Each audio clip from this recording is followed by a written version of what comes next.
Nosotros estamos en un marco regulatorio. Hace poco, la Webmaster fue publicado una actualización que tenemos sobre una guía de trabajo en lo que es el hostigamiento laboral, que es un tema bastante delicado y que necesitamos tener todo el conocimiento de causa para trabajar en ello. Dado que en términos coloquiales esto está saliendo del horno, un tema que se ha trabajado mucho, pero que la caja está trabajando con una guía. Entonces, con el pancito recién horneado tenemos a los principales actores y para mí es un honor hoy contar con el licenciado Oscar Vargas, el licenciado Oscar Vargas Montoya, el que levantó la manita. Él es abogado, pertenece a asesoría laboral de la Dirección de Bienestar Laboral y tenemos también con nosotros a la ingeniera Cindy Zamora, que es ingeniera en seguridad laboral e higiene ambiental, también forma parte, es la que levantó también la manita y forma parte de Dirección de Bienestar Laboral. Entonces, la institución ha tratado de abordar este tema de la mejor manera, ha hecho una guía. Entonces, es importante recapitular, no solamente para el título personal, sino para que ustedes, como representantes del bienestar general de los funcionarios de la caja, sepamos el debido actuar y cada una de nuestras representaciones y nuestras postulaciones estén debidamente motivadas a nivel legal. Entonces, para mí es un honor contar con ellos. Licenciado, ingeniera, el escenario es de ustedes. Les agradecemos un montón. Extensiva el agradecimiento a don Luis Bolaños. Muchas gracias, doctora. Igualmente, tanto el licenciado Oscar Vargas, que ahorita va a estar compartiendo con ustedes unas palabras, y mi persona les damos los buenos días. Hoy ha sido un día, la idea es compartir con ustedes esta mañana. Vamos a estar, entonces, como mencionaba la doctora Tremiño, eh, estamos en representación de la Dirección de Bienestar Laboral. Formamos parte de dos áreas diferentes. Yo formo parte, bueno, el licenciado forma parte del área de asesoría laboral y mi persona del área de salud ocupacional, pero nosotros siempre trabajamos en equipo, no solamente para este tema que nos ocupa en esta mañana, que es el tema de hostigamiento laboral, sino para muchos otros temas. Siempre nos caracteriza ese trabajo en equipo, ¿verdad? Porque es complementario, ¿verdad? En razón de que muchas veces los temas que tienen que ver con nuestro bienestar, con la salud de las personas trabajadoras, tienen que ser analizados desde diferentes aristas. Entonces, sí, doctora, compartimos con usted el criterio de que vamos a hacer nuestra presentación y al final vamos a abordar las dudas, ¿verdad? Como para mantener cierto orden y también porque en muchas ocasiones nos ha pasado que tal vez levantan la manita, hacen una pregunta y quizás el tema viene un poquito después. Entonces, como para poder seguir nosotros como la línea de la presentación y ya luego con todo el gusto del mundo vamos a abordar todas las consultas. Nos vamos a organizar como en tres partes. Inicialmente vamos a ver como toda la parte del documento normativo, la parte de prevención. Posteriormente va a estar compartiendo con nosotros el licenciado Vargas, todo el recordatorio del procedimiento que está establecido en la normativa de relaciones laborales. Y por último, yo cierro compartiendo un poquito la parte de valoración médica y de referencia a la aseguradora de este tipo de casos. Entonces, bueno, bienvenidas y bienvenidos. Estamos en este momento 130 personas. En otras oportunidades, doctora, también hemos tenido la posibilidad, yo no sé cómo se gestiona a nivel del sindicato, pero también como para, si vamos a compartir en otros espacios, una opción también, hemos visto que existe la posibilidad en Zoom de programar como tipo seminario, que está como el cosito como el enlace, digamos, de preguntas y respuestas. ¿Verdad? A veces de esa manera se facilita. Igualmente, si digamos, mientras, por ejemplo, el licenciado está conversando, yo veo alguna pregunta ahí en el chat y de una vez, digamos, puedo resolverla, igual voy a estar atenta a ello y don Oscar también. Entonces, bueno, esos son como las principales puntitos para dar inicio. Cualquier observación me indica y estamos atentos, atentos. Bueno, efectivamente, como decía la doctora, esta es una guía, es un documento normativo que, como dice la doctora, viene así salidita del horno. Sin embargo, es un tema que ha sido de abordaje tanto por el área de asesoría laboral como por el área de salud ocupacional, en el sentido de que hemos venido por mucho tiempo brindando asesoría y orientación tanto a las personas trabajadoras como a sus jefaturas, ¿verdad? Porque ese es un tema que lamentablemente es como un riesgo que lamentablemente se ha materializado en algunos de los centros de trabajo de nuestra institución. Entonces, bueno, ha habido bastantes antecedentes en cuanto a este tema, gracias a la publicación, la negociación que se hizo para la publicación de la normativa de relaciones laborales. Hace tiempo ya tenemos un procedimiento. Sin embargo, nosotros visualizábamos esa necesidad de cubrir, digamos, ciertos aspectos que quedaban todavía ahí como un poco, digamos, sin, vamos a ver, como una laguna, por decirlo de alguna forma, ¿verdad? Que es toda esta parte preventiva, ¿verdad? Que de alguna forma requeríamos que quedara ya establecido, ¿verdad? Un documento normativo y la parte posterior, ¿verdad? Cuando ya tenemos una víctima de un presunto hostigamiento laboral, ¿qué se hace con esta persona? Si tiene un daño a la salud, ¿cómo se le va a atender, etcétera? Entonces, esta guía viene a complementar desde el punto de vista normativo, ¿verdad? Esos vacíos que muchas veces nos quedaban, ¿verdad? En cuanto al proceder preventivo y de atención. Entonces, la guía sale publicada con este código, si ustedes desean buscarlo en la publicación de la webmaster y demás. Y como les decía, siempre trabajamos en equipo las dos áreas y digamos, en esta oportunidad solamente estoy yo representando al área de salud ocupacional, pero tenemos en la participación de la elaboración de la guía una trabajadora social, una psicóloga, una médico del trabajo y en mi caso, que soy ingeniera de seguridad laboral, entonces profesional de salud ocupacional. Entonces, tiene como ese abordaje desde todas las aristas, ¿verdad? Ese abordaje que a nosotros siempre nos gusta hacer de manera integral. Entonces, bueno, como comentábamos, esta normativa de relaciones laborales ya tenía establecido todo este procedimiento de denuncia y nosotros con esta guía no estamos cambiando ese procedimiento, digamos, ese procedimiento de denuncia queda así establecido. Sin embargo, estamos complementando con el antes, digámoslo así, con el antes, que es toda la parte preventiva, y con el después, que es toda la parte de atención, ¿verdad? Entonces, aquí como para dejar claro qué es lo que cubre, ¿verdad? Lo que viene a cubrir esta guía.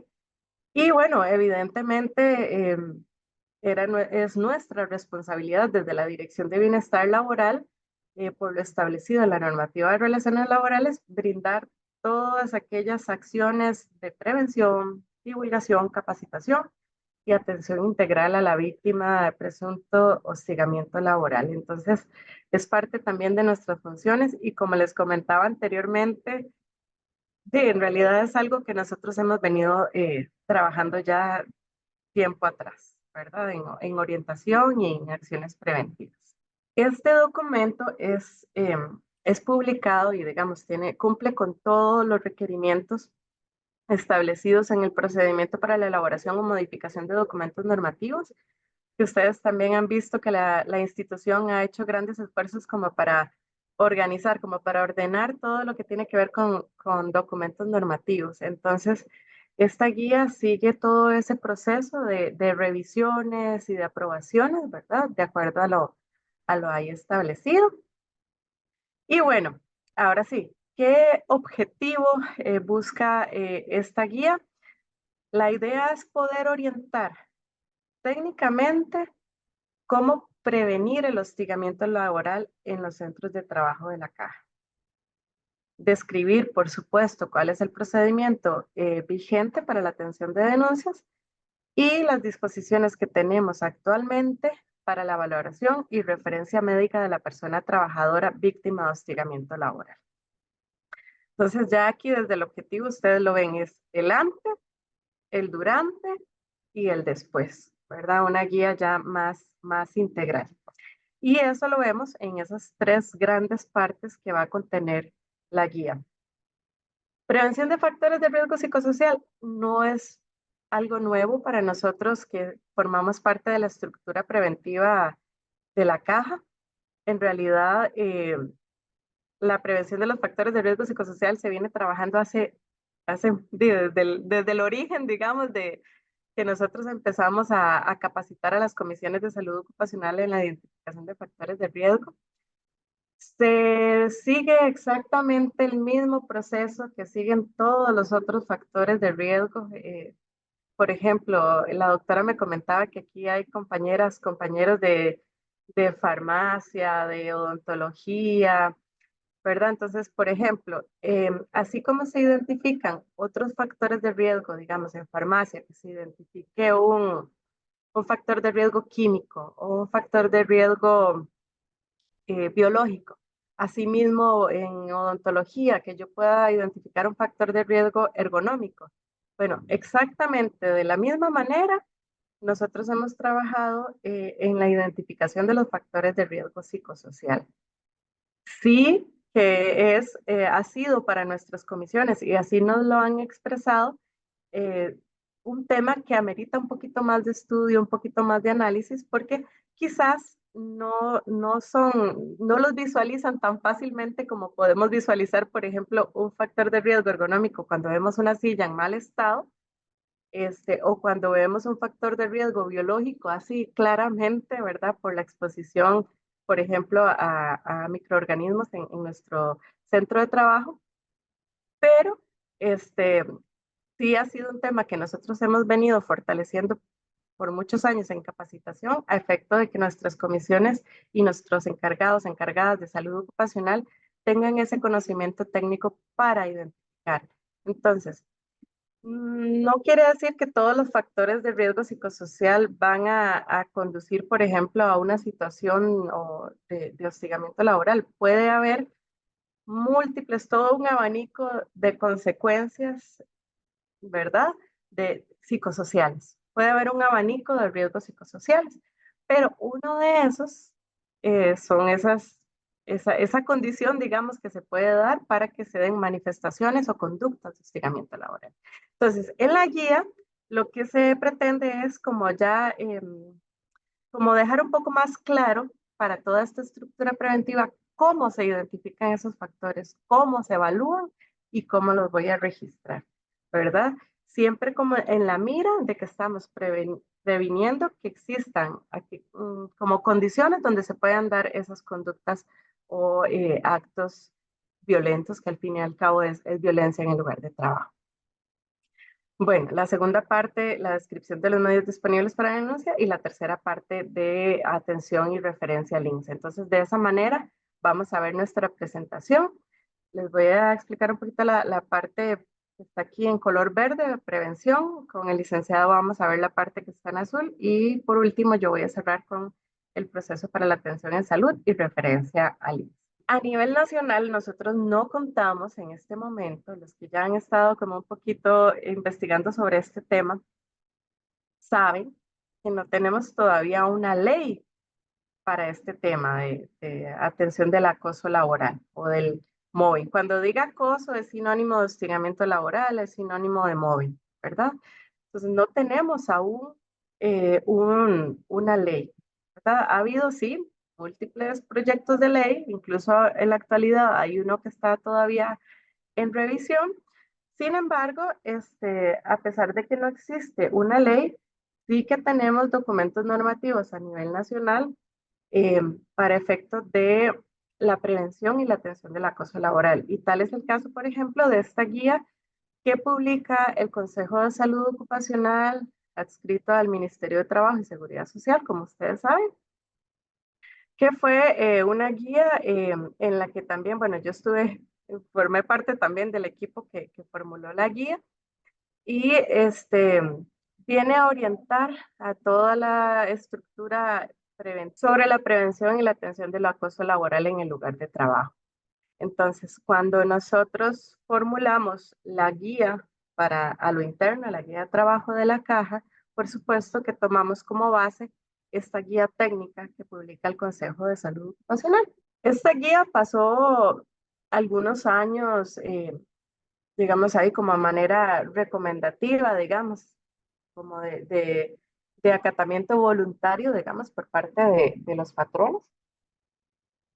No es sino hasta mediados del año pasado que esa guía se oficializa mediante la directriz número 18 del Mideplan.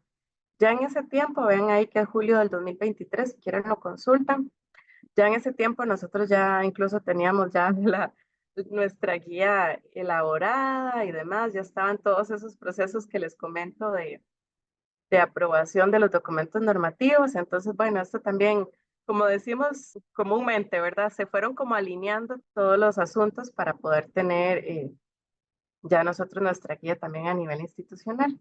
En esa misma oficialización, en conferencia de prensa se informó que a partir del mes de enero del 2024 iba a estar disponible un curso virtual que va a ser obligatorio para todas las personas trabajadoras. O sea, si en este momento vemos 70,000 personas trabajadoras en la caja, va a ser obligatorio para todos los 70,000, todas las 70,000, porque estamos bajo la rectoría del Sistema General de Empleo Público, ¿verdad? Entonces, también yo puedo seguir ahí en comunicación o podemos seguir en comunicación con la doctora Tremiño también, para que en el momento en que este curso virtual se publique, porque estaba supuestamente para enero del 2024, sin embargo nosotros hicimos las consultas y todavía estaba en la fase de diagramación por parte del INA. Entonces, en el momento en que salga, también yo puedo seguir esa comunicación con la doctora e informarle para que a nivel de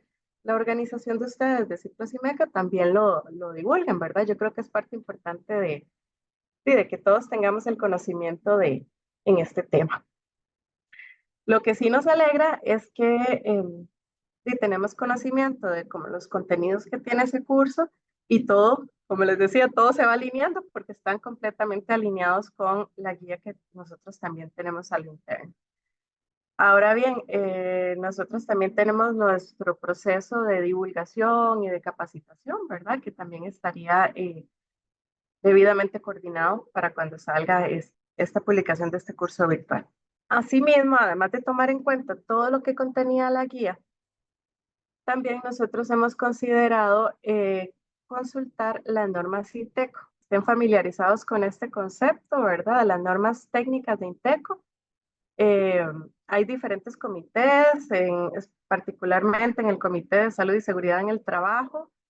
Hay un subcomité que es de factores psicosociales y este publica en el año 2019 las primeras normas relacionadas con factores psicosociales. Primera es la T200-1, que es la identificación, evaluación y atención de los factores psicosociales. Entonces, eso es como nuestro marco conceptual de cómo una comisión o cómo una oficina de salud ocupacional tiene que identificar, evaluar y atender los factores psicosociales. Y la segunda norma que publica es la de prevención, detección y atención del acoso laboral. Esta 201 también está alineada o es coherente con la guía técnica del Consejo de Salud Ocupacional. Entonces, digamos, todo va siempre en la misma línea. El tema que nos ocupa hoy es hostigamiento laboral, entonces es la que les anoto por acá, que es la T201. Igualmente, si alguna o alguno está interesado, es material que podemos compartir. Bueno, tanto la guía como la norma INTE, ¿verdad? Ahí usted me dice, doctora, la información que le van pidiendo y les podemos ir compartiendo. La prevención de factores de riesgo psicosocial sigue todo un proceso. Esto es algo muy técnico. Es de manejo de las comisiones de salud ocupacional y las oficinas de salud ocupacional. Pero yo sí quisiera como explicárselos a ustedes para que sepan que también esto se tiene que hacer en los centros de trabajo donde ustedes laboran, ¿verdad? Entonces, las comisiones inicialmente van a identificar factores de riesgo laboral. Factores de riesgo en este caso de materia psicosocial. Entonces, por ejemplo, una comisión de salud ocupacional en su matriz de identificación de riesgos identifica, qué sé yo, que en un servicio hay sobrecarga de trabajo o puede ser que haya un desbalance en las cargas de trabajo. Digamos que la doctora Helen y yo trabajamos juntas y claramente está diferenciada ahí las exigencias cuantitativas que tiene la doctora en relación conmigo. Digamos que las dos tenemos la misma formación, las dos estamos nombradas en el mismo puesto y la doctora tiene 10 asignaciones y yo tengo 3. A la doctora le exigen A, B, C, a mí me dan más tiempo para resolver. Entonces, cuando se van identificando, por ejemplo, este tema de exigencias cuantitativas desiguales, ¿verdad? Uno puede, desde el punto de vista preventivo, identificar, evaluar y plantear acciones, ¿verdad? Que en procura de la protección de la salud y la seguridad de las personas de ese servicio. Por ejemplo, estoy mencionando solo exigencias cuantitativas. Podríamos hablar también si hay alguna situación de claridad de rol, digamos, o de conflicto de rol. Entonces, digamos, desde el punto de vista técnico se identifica, se evalúa y se incorporan algunas estrategias para minimizar o para eliminar ese riesgo, ¿verdad? Entonces, así como los que le he mencionado, también puede ser, por ejemplo, un factor de riesgo psicosocial, el reconocimiento en el trabajo, las exigencias cualitativas, podemos hablar de temas incluso hasta de liderazgo, bueno, es todo un abanico de factores de riesgo psicosocial. En esto también las comisiones pueden consultar la misma norma INTE. Tenemos también, olvidé mencionarlo, una norma de factores psicosociales también, que es la 45003, que se alinea con los sistemas de gestión preventiva de riesgos laborales, que también incluye algunos conceptos que están aquí incorporados. Entonces, digamos, las comisiones identifican, evalúan, priorizan los riesgos de los servicios y generan propuestas de acciones para minimizar esos riesgos. ¿Dónde se incluye todo eso? Todo eso se incluye en nuestro sistema institucional de salud ocupacional, que yo espero que todas y todos los que están aquí ya hayan por lo menos escuchado mencionar el CISO, el Sistema Institucional de Salud. ¿Y qué buscamos con eso? Buscamos que todo esté debidamente documentado a efectos de que podamos actuar tempranamente para que no exista la posibilidad de que haya situaciones o condiciones organizacionales que pueden desencadenar en un hostigamiento laboral. O sea, es desde el punto de vista preventivo, poder analizar la organización de trabajo para no llegar a situaciones de hostigamiento laboral. Igualmente, si quedan dudas en cuanto a este tema preventivo, con mucho gusto yo la soluciono. También se pueden acercar a las comisiones de salud ocupacional, se pueden acercar a los mismos compañeros y compañeras profesionales en salud ocupacional. No tenemos en todos los centros de trabajo de la caja, pero en aquellos hospitales que sí tenemos, pueden consultar con ellos o los encargados regionales que están nombrados en las DRIPS, ¿verdad? Todos ellos tienen pleno conocimiento de cómo se identifican los factores de riesgo psicosocial. Pero muy posiblemente recordarán que, bueno, siempre hemos tenido una estructura muy consolidada, digamos, en el tema de salud ocupacional. Sin embargo, recordarán que antes todo este tema de los factores de riesgo y todo este tema de la gestión preventiva se llevaba en documentos en Excel. Yo no sé si ustedes lo recordarán. Y vamos a ver, funcionaba, sí. Yo siempre digo, y sí, funcionaba, porque nosotras mismas, yo he sido evaluadora, he ido a los centros de trabajo y nosotras veíamos todas las acciones que se implementaban en temas de prevención. Pero, ¿qué nos hacía falta? Nos hacía falta un sistema donde pudiéramos tener todo consolidado, ¿verdad? Muchas veces había incluso pérdida de información. Nombraban una comisión de salud ocupacional, qué sé yo, del año 2019 al año 2022, por decir algo, y llevaban un Excel y cuando ya nombran a la otra comisión, a veces había dificultades ahí para la transferencia de la información. Podíamos identificar, evaluar que las comisiones, los centros de trabajo estaban trabajando muy bien, pero no teníamos consolidada toda la información a nivel nacional. Entonces, todas estas justificaciones nos llevaron a gestionar el desarrollo de un sistema institucional de salud ocupacional. Espero que todos y todas conozcan. Si no lo conocen, los invito y las invito a solicitar un usuario como personas trabajadoras lo pueden hacer. Si son jefaturas, lo solicitan como jefaturas. Ahorita les puedo compartir la información de cómo se hace en el chat. Este, y esto ya nos permite tener un módulo específico para la gestión de los riesgos laborales en la caja.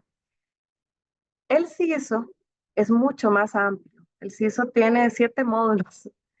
Está el módulo de gestión de riesgos, tenemos el de adaptación, reubicación, el de aviso de accidente. Bueno, tenemos 7 módulos en total.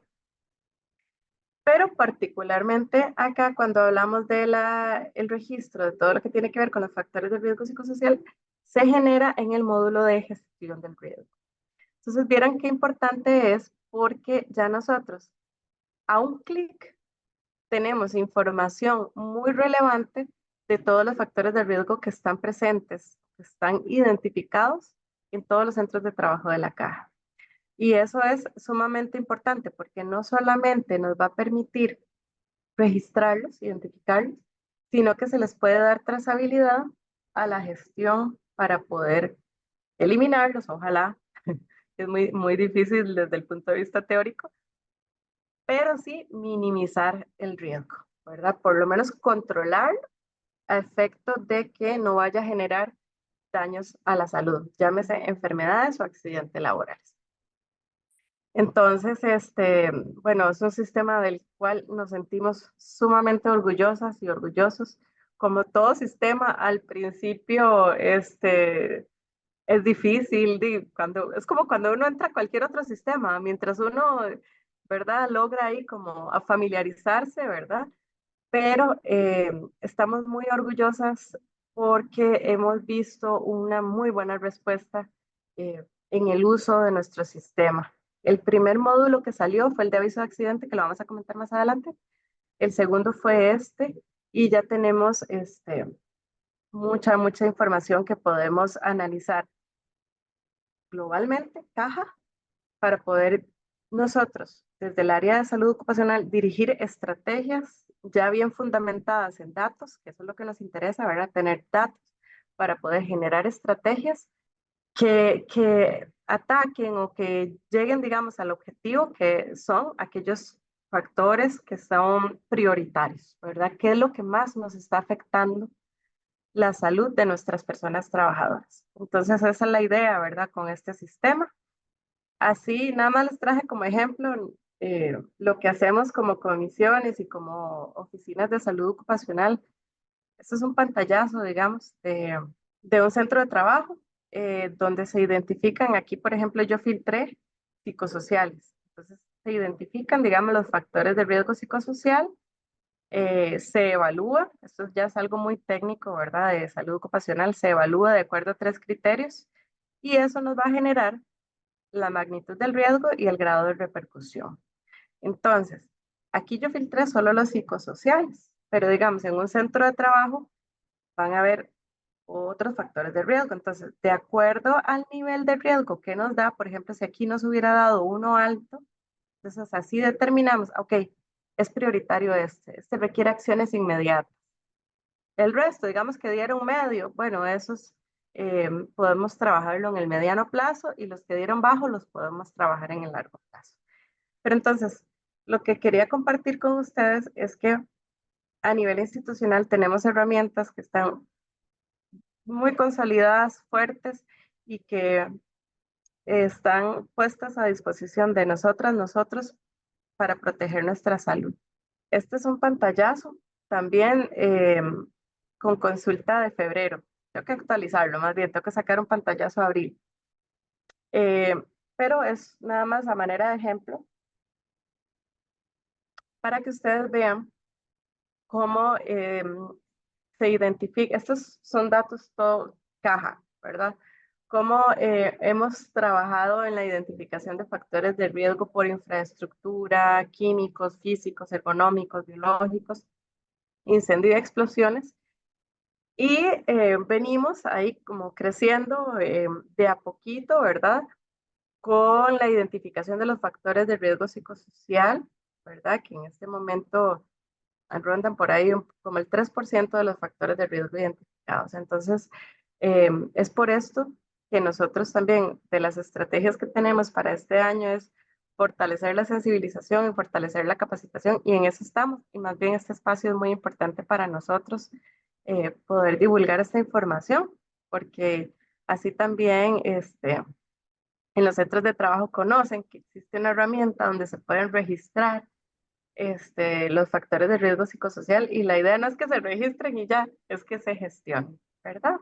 Entonces es parte de eso y que se pueda llegar entonces a prevenir situaciones que promuevan de determinada forma el hostigamiento laboral, ¿verdad? La idea es poderlo trabajar, poderlo prevenir. Voy a cerrar esta partecita. Yo sé que es muy técnico, pero sí yo quería compartirlo con ustedes para que sepan también el contenido de la guía, ¿verdad? Que la guía va a orientar a esas comisiones y a esas oficinas de salud ocupacional sobre cómo se hace esa identificación, cuáles tipos de factores son, cómo los ingreso en el sistema. Todo eso, digamos, está contenido en la guía. Entonces era para compartirles un poquito esa parte. Y a partir de aquí nos estará compartiendo el material que tiene preparado el licenciado Vargas, ¿verdad? Con la descripción de los medios que tenemos disponibles actualmente para la denuncia y cómo asesoría laboral ha venido trabajando por años en esta orientación y en esta respuesta a las consultas que tienen las personas trabajadoras. Para nosotros también es un gusto estar nuevamente impartiendo este tipo de capacitación que es también muy importante para la institución y máxime.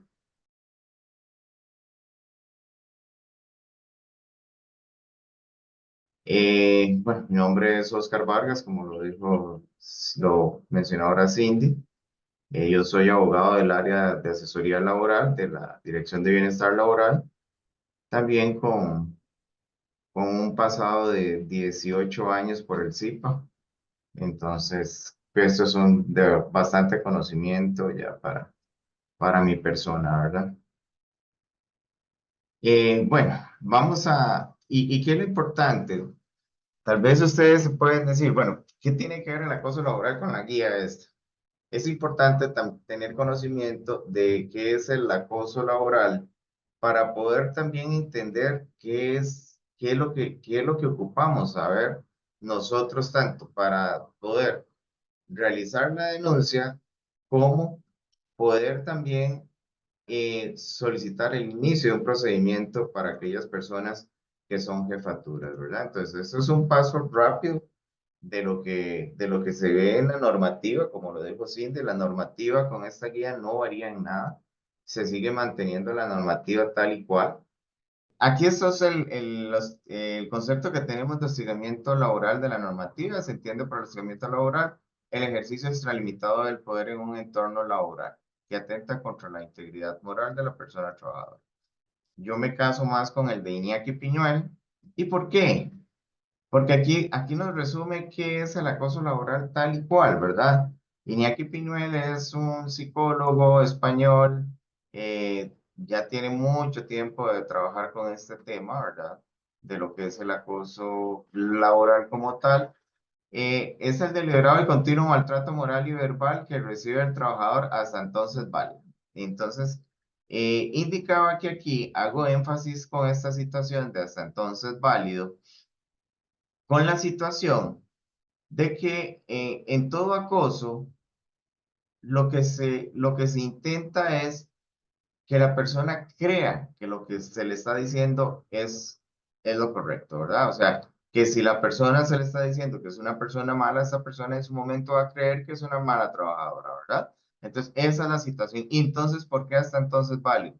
¿Por qué es eso? O sea, que la persona reaccione y diga, no, es que yo no soy así, yo me esfuerzo para hacer mi trabajo bien. Entonces, ahí es donde ya tenemos esta situación de que la persona reaccione e identifique que está siendo acosada. Entonces, de ahí es la importancia de tener conocimiento de ello y es desestabilizarlo y minarlo emocionalmente. Porque ese es el fin del acosador, ¿verdad? ¿Y cuál es el fin primordial de la persona del acosador como tal? Es que el funcionario abandone su centro de trabajo. Y ahí es la importancia también tener conocimiento de esta. Como lo dijo Cindy muy bien ahora, no tenemos una ley que en Costa Rica. Este es el marco de referencia normativo que nosotros utilizamos para fundamentar lo que es el acoso laboral. Bueno, la caja en la normativa de relaciones laborales dio un paso importante, a pesar de que no hay una legislación nacional con respecto a ello, pues vino a regular lo que es el acoso laboral en la normativa de relaciones laborales. Estos son los tipos de acoso que se tienen, ¿verdad? El vertical descendente, que este es el que se da de la jefatura a los subalternos, el horizontal, que se va a una misma línea jerárquica, y el vertical ascendente, que se da de los subordinados hacia las jefaturas. Bueno, ustedes, ¿qué es la importancia de esto? Tener también, identificar de dónde proviene el acoso. ¿Y esto por qué? Esto nos va a servir a nosotros posteriormente para determinar la sanción si fuera responsable, ¿verdad? Vamos a ver ahí más adelante qué es la importancia que va a tener esto. En el artículo 208, esto es lo que debemos de conocer. Y yo le digo a todo el mundo, esto es lo que tanto los funcionarios, los subalternos como las jefaturas deben de dominar. Este 208 son 17 incisos que nos establecen las manifestaciones de hostigamiento laboral. Entonces, ¿qué es la situación? Esto debemos identificarlo. Y esta identificación se tiene que hacer de una manera muy fácil. Y este es el fallo de tanto de un procedimiento como de una denuncia como tal. ¿Por qué? Porque no sabemos identificar en esta situación cuáles son los elementos o cuáles son las manifestaciones que se nos están realizando. Por lo general, yo recuerdo haber visto en el CIPA que simple y sencillamente señalaban una amenaza. Sí, pero ¿con qué me amenazan? ¿Cuál es? ¿En qué consiste? ¿Cuándo me amenazó? Entonces, estas situaciones de las manifestaciones se tienen que dar en lo que nosotros llamamos modo y tiempo y lugar. En esta situación, ¿qué es el modo? El modo es el presunto hecho que genera el acoso, ¿verdad? ¿Con qué me amenaza? Si me amenaza, mira, te voy a quitar el nombramiento, te voy a hacer un procedimiento administrativo general, ¿verdad? Ese es el modo. El tiempo es la brecha de tiempo en que se da esta situación de hostigamiento laboral. No es necesario, y ya la Sala Constitucional así lo ha dicho también, de que esté ahí con calendario, ¿verdad? Que mira, esto sucedió el 1 de abril del 2024. No, no. Lo que importa aquí es dar una brecha en ese tiempo, que si la situación inició en el 2023, bueno, indiquemos en el 2023 cuándo aproximadamente inició y hasta la fecha, ¿verdad? Entonces, esa situación es lo que es importante. Y también dónde sucedió el hecho. Entonces, en estas situaciones tenemos también controlar las labores, crear rumores verbales. Si le pasamos a la siguiente, por favor.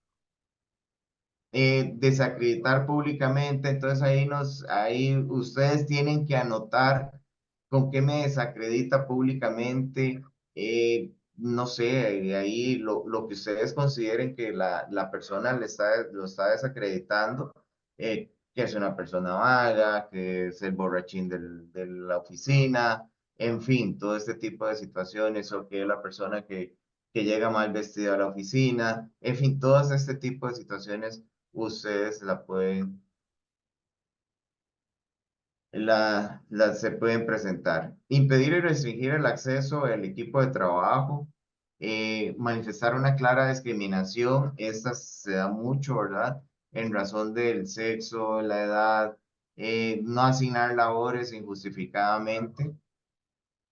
Y simplemente es no entregarle al trabajo correspondiente a hacer a la persona, ¿verdad?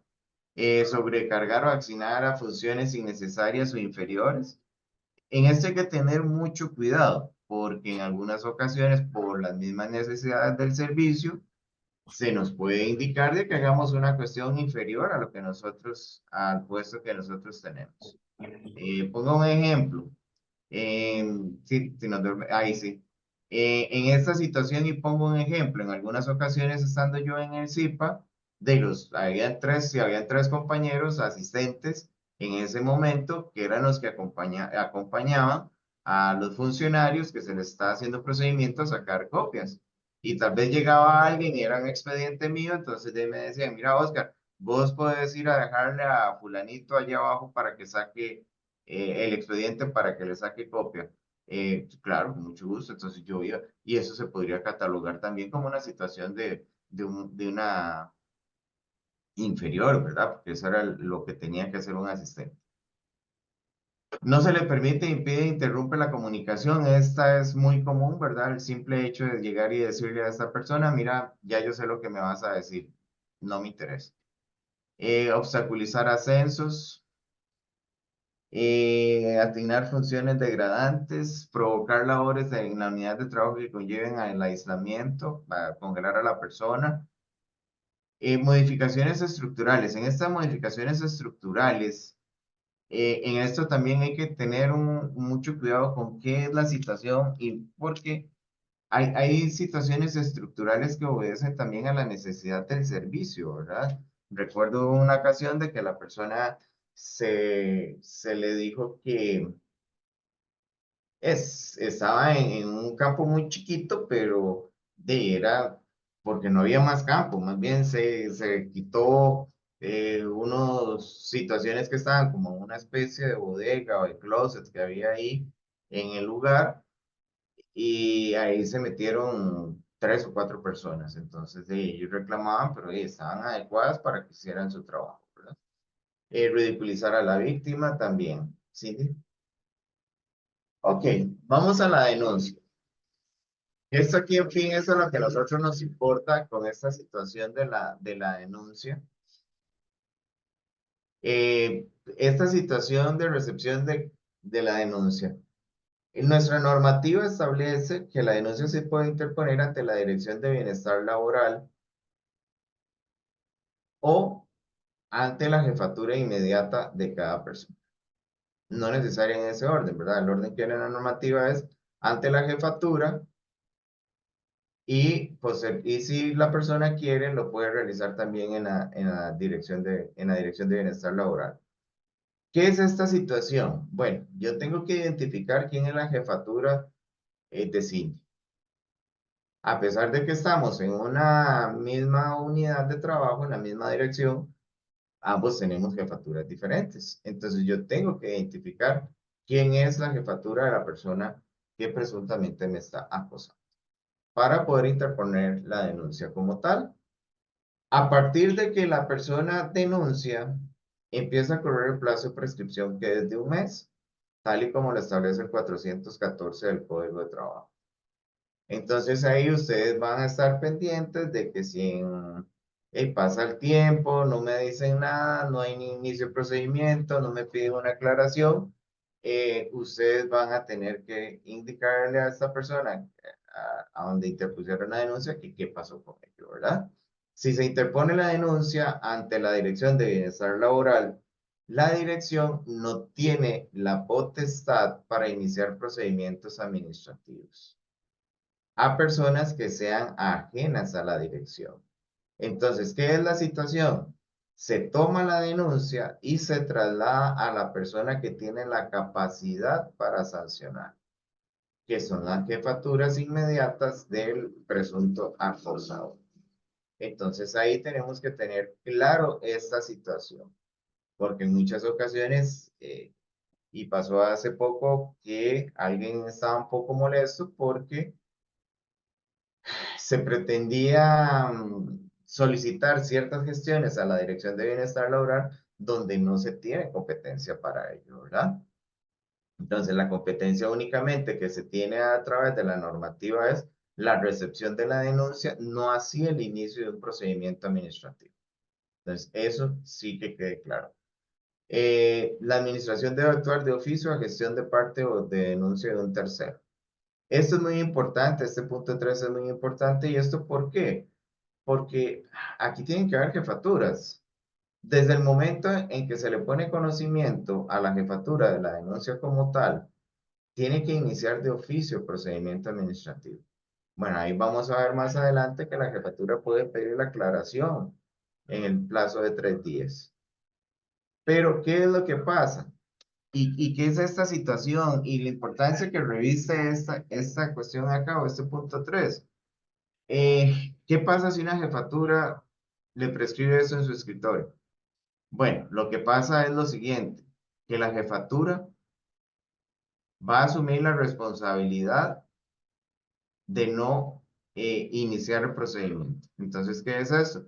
Nos podemos ir por control interno, por dejar de hacer lo que le corresponde. Hay un montón de situaciones que se pueden alegar acá y se le puede iniciar un procedimiento administrativo a esta jefatura. Entonces, ¿qué es la situación? Mejor hagan lo correspondiente. Si tienen que pedir una aclaración, pues soliciten la aclaración y una vez realizada la aclaración, pues inicien el procedimiento administrativo. La denuncia por acoso laboral no está sujeta a investigación preliminar. Eso es muy importante, esta situación de tener claro eso, ¿verdad? ¿Y por qué? ¿Y por qué no es necesaria la investigación preliminar o no está sujeta? Porque ya tenemos la identificación de la persona, o sea, tenemos modo, tiempo y lugar. Tenemos quién es la persona que presuntamente es el acosador, tenemos los presuntos hechos de esta situación, entonces de ahí no parte ninguna necesidad de realizar una investigación preliminar. Aspectos mínimos que debe contener la denuncia: nombre completo del denunciante, número de identificación, centro de trabajo, nombre del presunto responsable. El punto 5 nos establece el modo, tiempo y lugar, que era lo que les estaba indicando ahora. Lugar y medio para recibir notificaciones. Bueno, ¿qué pasa si la persona que denuncia no indica un medio para recibir notificaciones? Pues dentro del procedimiento se va a continuar y técnicamente se le estaría dando por notificado 24 horas después de echar la resolución. Medidas cautelares. Bueno, las medidas cautelares son medidas que se pueden tomar dentro del procedimiento administrativo. Ellas se solicitan se pueden solicitar al inicio del procedimiento. Dice que la persona podrá ser separada del puesto. Esto con goce de salario, yo siempre lo he dicho, esta es la última opción que ustedes deben de tomar. ¿Por qué? Por lo que encarece la relación laboral. ¿Por qué? Porque voy a mandar una persona para la casa con goce de salario y voy a tener que sustituirlo. Ya esto, como les digo, ya pueden tomar otras medidas. Podrá ser trasladado a un lugar diferente, si está en un hospital o en una clínica, cambiarlos no sé, de consulta o cualquier cosa que se pueda hacer, de horarios. También se le puede decir que no se acerque a la víctima, ¿verdad? O a los testigos. También se pueden tomar como medidas cautelares. Aquí hay algo importante, y esto no está establecido en la norma, pero esto se los paso como experiencia, de que en algunas ocasiones se solicitaba la interposición de medidas cautelares con con la denuncia y se resolvía previo a iniciar el procedimiento administrativo las medidas cautelares. Y en algunas ocasiones lo que hacían era suspender a la persona con goce de salario. Entonces, ¿qué es esta situación? Esto les va a generar un problema. ¿Y por qué viene el problema? Porque le estamos dando un aviso a esta persona de que se le va a iniciar un procedimiento administrativo, ¿verdad? Entonces, ¿qué es la situación? En este caso, lo mejor es resolver la medida cautelar con la notificación del traslado de cargos, ya sea que esa medida cautelar se acepte o no. Entonces, esa es una de las formas también que se puede hacer. Habrán situaciones en medidas cautelares que definitivamente va a haber que enviar a esta persona con goce de salario para la casa. Aspectos relevantes de la medida cautelar. El denunciante, esta es otra de las situaciones importantes que se debe saber en los procedimientos de hostigamiento laboral, que el denunciante es parte en el proceso. ¿Y qué es esta situación de ser parte en el proceso? Que tiene los mismos derechos que el denunciante. Tiene el mismo derecho de estar en audiencia, de formular preguntas en audiencia, de estar representado por un abogado, por representantes sindicales. Ahí en el CIPA llegaba mucho representante sindical también. Llegaban abogados de los sindicatos a representar a las partes. Tiene derecho a gestionar recursos, en fin. Todo lo que lo que se puede hacer dentro de un procedimiento administrativo, tiene derecho el denunciante. La denegación de petición deberá ser razonada y cabrán contra ello los recursos ordinarios. El recurso de apelación, de revocatoria y apelación cabrán en eso, los del 145 de la Ley General de Administración Pública. Toda medida cautelar debe ser debidamente fundamentada, tanto de hecho como de derecho. Acordémonos de que todos los actos que hacemos nosotros como funcionarios públicos deben de estar debidamente fundamentados. Eso era lo que les mencionaba anteriormente, ¿verdad? Que puede ser solicitada la apertura del procedimiento o dentro del procedimiento, ¿sí? Consideraciones importantes dentro del procedimiento. El órgano director no podrá ser conformado por la misma unidad de trabajo. ¿Esto qué nos indica? Que no necesariamente en los casos de hostigamiento laboral el procedimiento tiene que ir al sitio. Entonces, ¿qué es? Pero es que ustedes pueden decir, sí, pero eso que es el mismo hospital.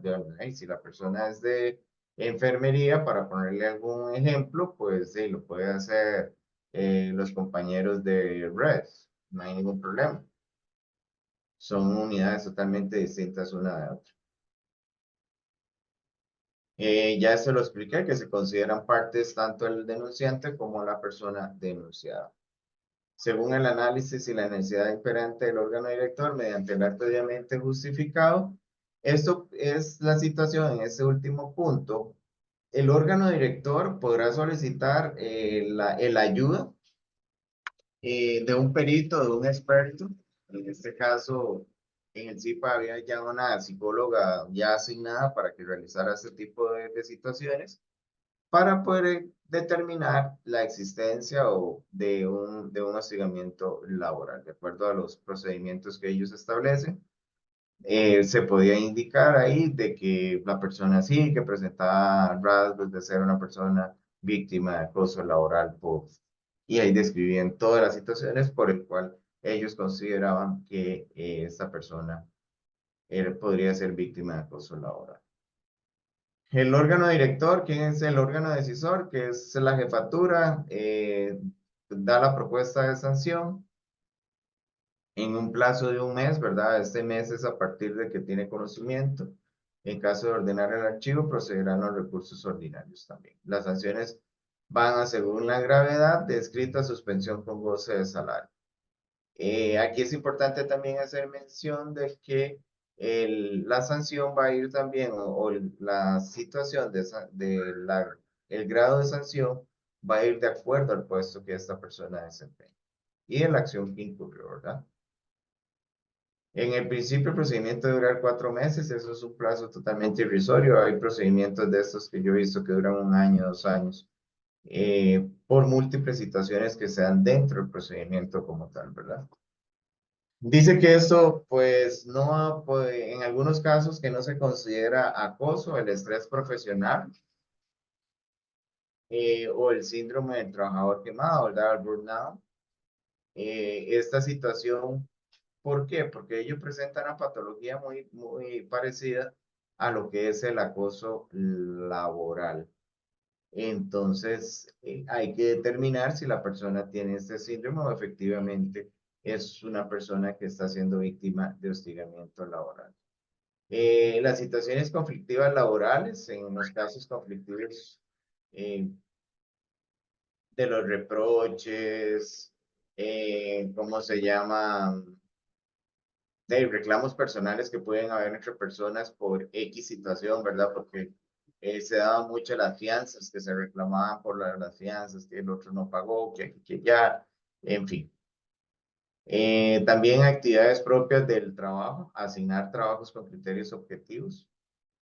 Eso no, velar por las ausencias yo conocí casos de que un funcionario de todos los meses faltaba 2, 3 días sin justificación alguna de ella, había que hacer los procedimientos correspondientes. Entonces, en una ocasión, la persona denunció a la jefatura por acoso laboral por esta cuestión, ¿verdad? Y ahí estaba la justificación, ¿no? No estaban las marcas, en fin, todo este tipo de situaciones, pues había que iniciar el procedimiento. Solicitar el cumplimiento de responsabilidades es también un deber por control interno de la jefatura, solicitarle a la persona un informe o solicitarle a la persona qué es lo que está haciendo para que tener un control de ello, ¿verdad? Aplicar medidas disciplinarias también, pues si yo me jalo una torta, pues eh, va a tener mi jefatura toda la potestad para iniciar un procedimiento administrativo, para su defecto sancionarme en razón de la falta que incurrí. ¿Sí?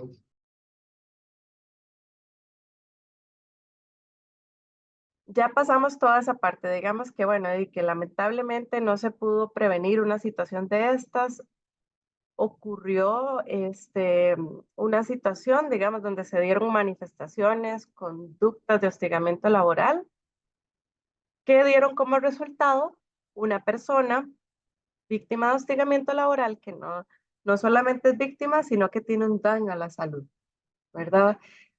Puede ser que yo esté expuesta a una situación de hostigamiento laboral y que yo tenga todas las herramientas de afrontamiento, todos los recursos y demás, y no resulte en un daño a la salud, puede ser. De hecho, en la guía técnica del Consejo de Salud Ocupacional así lo describe, no es imprescindible, digamos, que una persona tenga daño a la salud para poder evidenciar que hubo un acoso o un hostigamiento laboral, ¿verdad?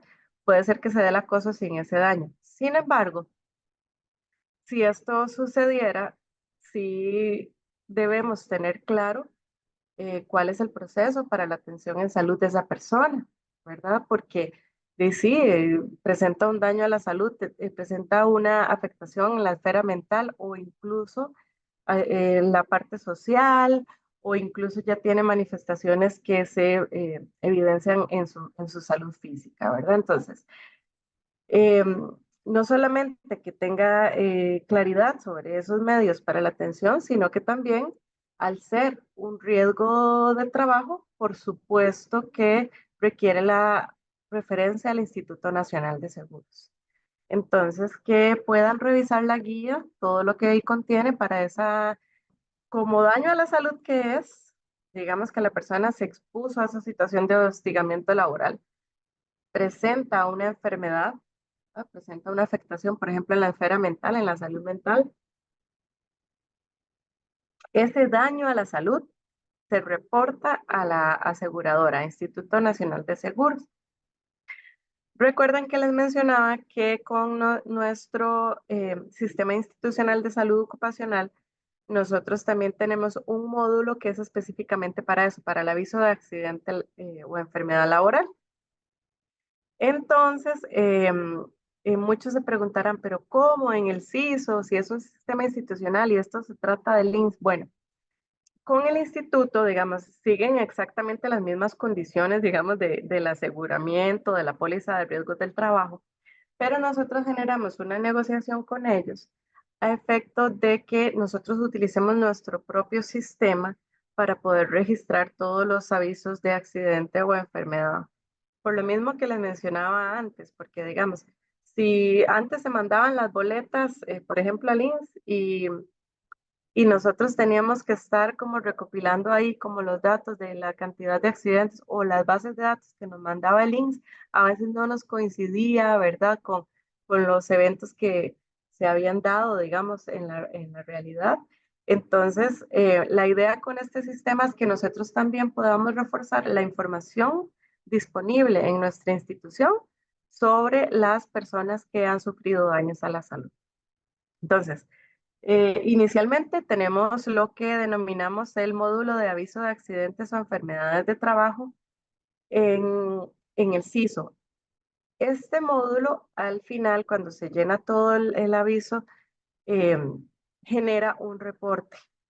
En este momento, ese reporte se está imprimiendo y la persona se lo lleva al INSS. O sea, la persona se va con el reporte hacia el INSS.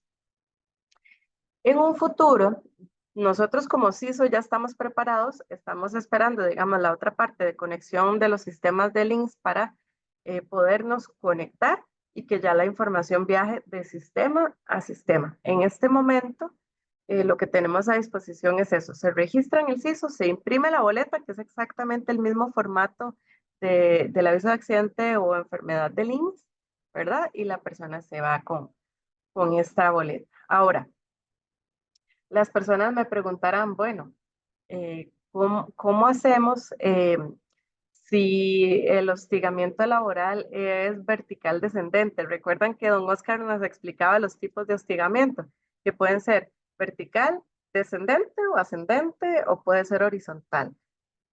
Muchas personas nos preguntan, ¿qué pasaría si el hostigamiento es descendente?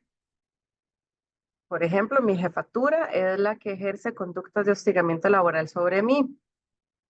¿Cómo hago? Si el aviso de accidente o enfermedad del INSS me lo tiene que llenar mi jefe. Entonces, aquí lo que hacemos es que nos vamos al superior en grado. Incluso he conocido de unidades donde, por ejemplo, ocurre esto, ¿verdad? Que la jefatura es la que presuntamente está ejerciendo conductas de hostigamiento. Nos comunicamos, digamos, con la dirección y esta director, directora, delega la persona que va a completar esa boleta de links, ¿verdad? Entonces es todo sencillamente gestionarlo. Todos los jefes, todos los jefes de nuestra institución deben tener habilitado el usuario en el CISO. Eso es importantísimo. Si alguno o alguna aquí son jefes y no lo tienen, por favor que lo soliciten al correo infociso@ccss.sa.cr. Todo eso yo se lo voy a mandar a la doctora Tremiño, quien lo va a replicar a todos los asistentes a esta capacitación. Y si hay más personas, al resto de personas, al interno de Ciprosimeca. Y la idea es que sepan que tenemos este medio a disposición o esta herramienta a disposición a efecto de que esas personas que han sido víctimas de hostigamiento laboral puedan ser referidas a la aseguradora. Ahora, el INSS, por su parte, también tiene criterios de aceptación o de rechazo de los casos. Uno de los aspectos que el INSS ha sido insistente es que cuando se trate de daños a la salud que tengan que ver con hostigamiento laboral, el INSS ha sido insistente en indicar que se debe seguir o que debe haber, digamos, un precedente o un antecedente que es la denuncia interpuesta. Digamos, para el INSS, eso es como uno de los requisitos que o como una de las pautas, una de las condiciones que ha establecido para la aceptación de estos casos como riesgos del trabajo. Es decir, ejemplo, yo sufro un hostigamiento laboral horizontal. Digamos que yo trabajo aquí con Oscar y Oscar por ejemplo, qué sé yo, tiene ciertas manifestaciones o ejerce sobre mí ciertas conductas de hostigamiento con la intención, ¿verdad?, de carácter lesivo, con la intención de denigrarme, con la intención de dañar mi integridad. La jefe, yo le hago de conocimiento de esa situación, ¿verdad? Y la jefe dice, bueno, yo la puedo mandar al INS, ya tengo un diagnóstico incluso de daño a la salud y demás, la puedo mandar al INS. Cuando yo llegue al INS, el INS me va a decir, me va a consultar sobre si yo ya presenté o no esa denuncia. Como les digo, no es algo que nosotros establecemos en la guía, ni es algo que está establecido, digamos, por la institución, sino que es como parte de las condiciones que ha establecido la aseguradora para este tipo de procesos. Y la intención siempre es de que se siga el proceso de denuncia a efecto de que se pueda, primero comprobar, digamos, si hubo o no hubo hostigamiento laboral.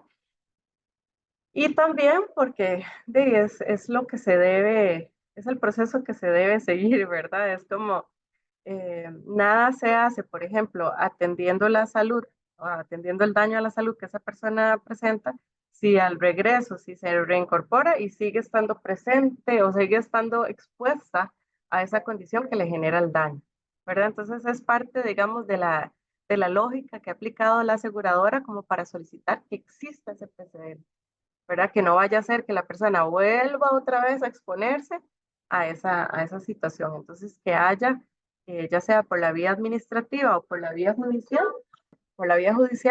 un proceso ya establecido. Todos ustedes saben que nosotros desde Salud Ocupacional coordinamos toda una red de médicos de atención integral al trabajador. Porque ustedes me preguntarán, ¿qué hago con aquella persona que todavía no ha interpuesto una denuncia y claramente presenta un daño a la salud, claramente está afectada y claramente requiere atención médica? Bueno, entonces nosotros a toda nuestra red de médicos de atención integral al trabajador hemos capacitado para que exista o no exista denuncia, esa persona pueda acudir al servicio y recibir la atención médica que requiera. Ahora, si por criterio médico considera que es necesario, por ejemplo, una referencia, por ejemplo, a psicología, bueno, ahí en su valoración, los médicos de atención integral al trabajador hacen la referencia. O si requiere ampliar criterio clínico, digamos, con algún especialista, digamos, psiquiatría, o si quiere ampliar criterio con la misma persona profesional en psicología, ¿verdad? También nuestros médicos de atención integral al trabajador, y aquí no me deja mentir mi compañero, el licenciado Oscar, todos nuestros médicos están capacitados y saben cómo deben orientar a las personas trabajadoras para acudir a asesoría. O sea, no solamente estamos fortaleciendo esta red de médicos para que los diagnostiquen, para que les den la atención, el tratamiento y refieran en caso necesario, sino que también ellas y ellos saben cuáles son cómo orientar a las personas para que puedan resolver sus consultas. Entonces, aquí el compañero no me deja mentir porque participamos activamente de las capacitaciones de los médicos de atención integral. Por ejemplo, en este mes de mayo, el 21 de mayo, tenemos capacitación a los médicos. También hemos estado presentes en los seguimientos de médicos que se conectan, más de 200 médicos de atención integral al trabajador, y les capacitamos en eso también. Y también, digamos, para que den seguimiento a la situación y también que puedan empoderar. Muchas veces, cuando una persona ha sido sometida a hostigamiento laboral, está vulnerable. A veces no solamente es desconocimiento, puede ser que yo sepa que existe un procedimiento en la normativa de relaciones laborales, pero mi afectación es tal que yo ni me animo, ni me atrevo, ¿verdad? Estoy completamente desmoralizada Incluso los médicos pueden formar parte, digamos, de ese apoyo para que las personas tomen valor, ¿verdad? Y puedan presentar la denuncia, ¿verdad? Porque sí, aquí hablamos también de un tema de poder empoderar a esas personas trabajadoras. Bueno, entonces con esto ya vamos concluyendo. Lo que les hemos hablado acá ha sido como muy en general de qué incluye esta guía, cuáles son las tres principales partes, pero ya ustedes tendrán la oportunidad de revisarla a profundidad. Si ya la vieron en la webmaster que la publicamos, enhorabuena. Y si no, que a partir de ahora puedan revisarla. Si existen inquietudes, estamos siempre para servirles. Es importante mencionar que lo olvidé, que también a través de la mesa de servicios, ustedes pueden plantear, o cualquier persona trabajadora puede plantear consultas al área de asesoría laboral, ¿verdad? Que es este enlace. O bien, si no tienen usuario habilitado para poder poner la consulta o la solicitud de consulta a través de mesa de servicios, también está a disposición este correo electrónico, ¿verdad? Si hay consultas, los compañeros y compañeras del área de asesoría laboral también muchas veces identifican si hay casos, consultas que presentan que tal vez tiene que ver más con la materia técnica de salud ocupacional, entonces siempre estamos en coordinación también. Entonces, para que sepan que estamos a disposición y nuestro objetivo siempre va a ser no solamente generar un documento para tenerlo ahí, digamos, como parte de la pirámide documental, digamos, normativa de la caja, sino que nuestra intención siempre va a ser proveer condiciones de igualdad, de dignidad y de respeto. Entonces, bueno, eso es lo que queríamos compartir. Les agradecemos muchísimo. Ahí estamos para servir. Ha sido un placer.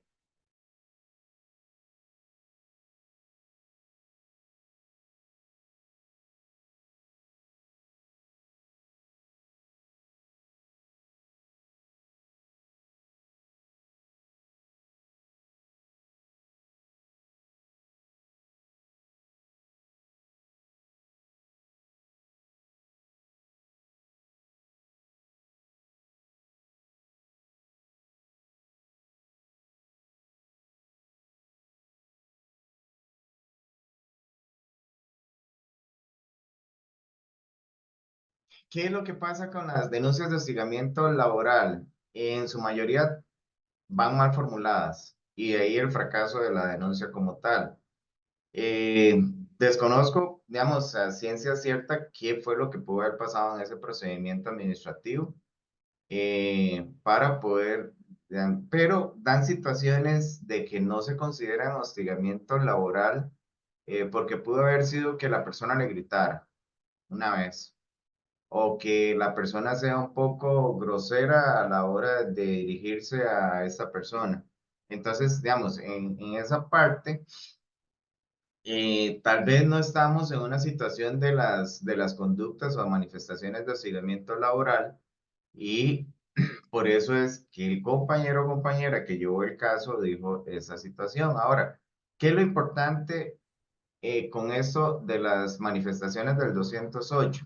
Es tener yo como persona que estoy presuntamente siendo agredida, tener la certeza de identificar cuál es la que se asemeja a esas manifestaciones.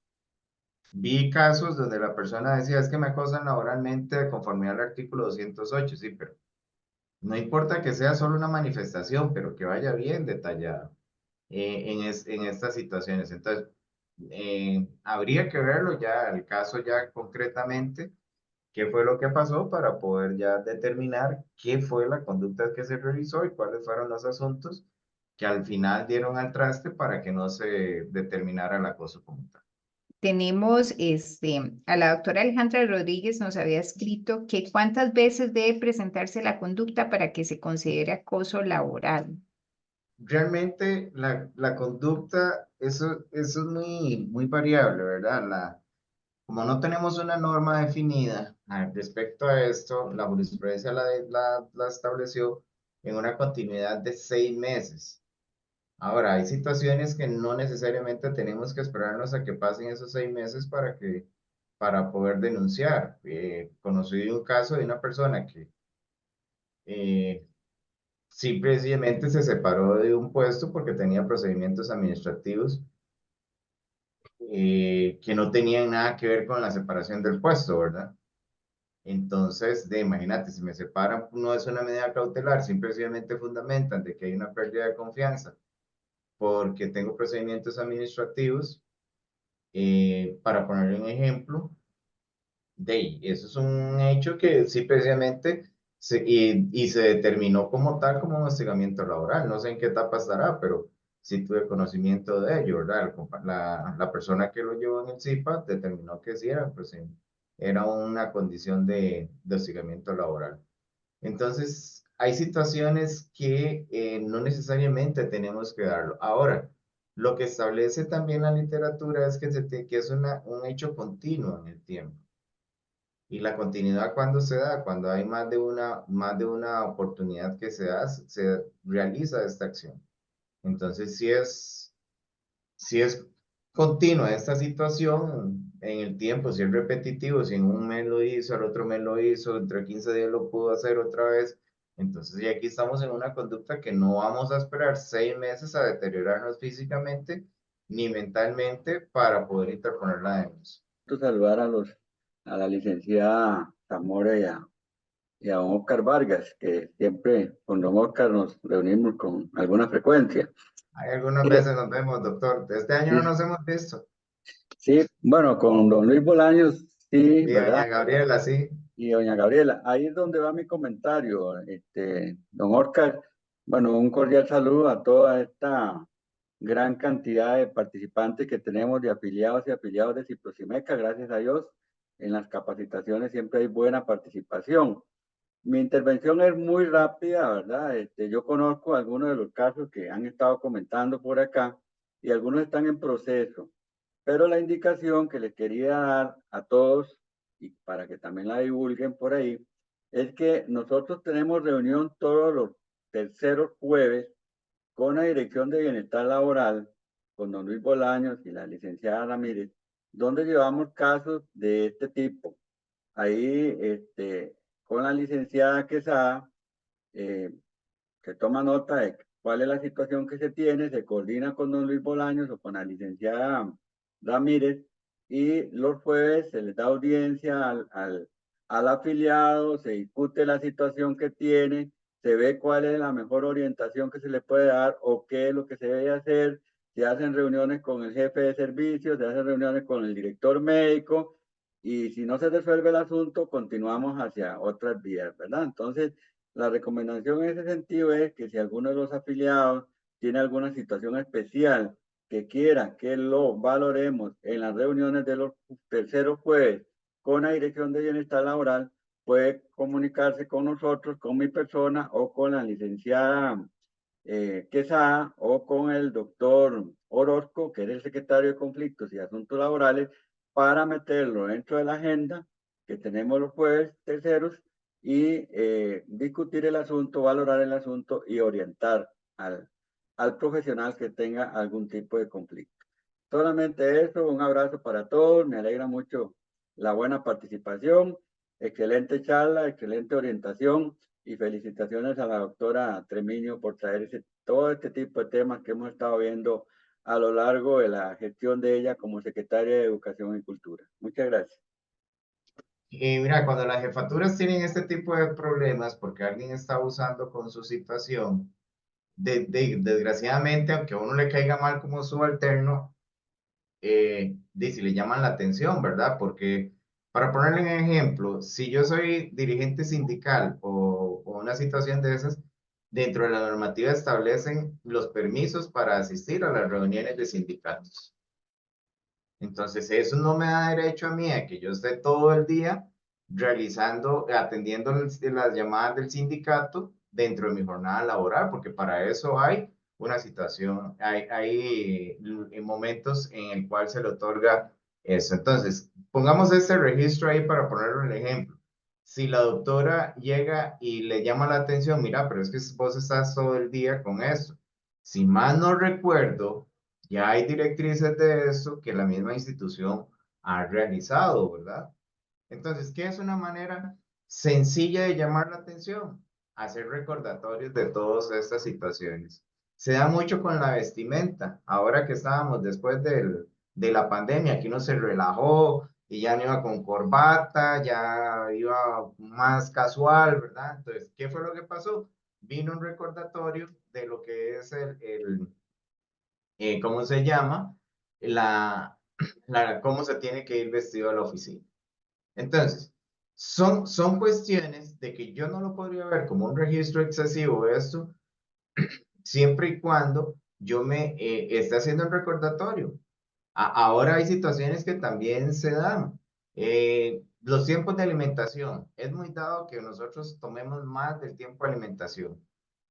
Y la norma establece muy claro, son 30 minutos para almorzar. Nada más. Entonces, ¿qué es lo que pasa? Si yo me estoy pasando de listo y estoy agarrando 45 minutos, por ahí anda también un documento de la dirección jurídica que ya es viejo, donde establece que los tiempos de alimentación no son acumulables en el día. O sea, se toman en el tiempo que se tienen que tomar, si es en la mañana, qué sé yo, un horario de 9 a 9:15 el café de la mañana, de mediodía a 12:30 el almuerzo y a las 3 de la tarde los otros 15 minutos que tenemos, ¿verdad?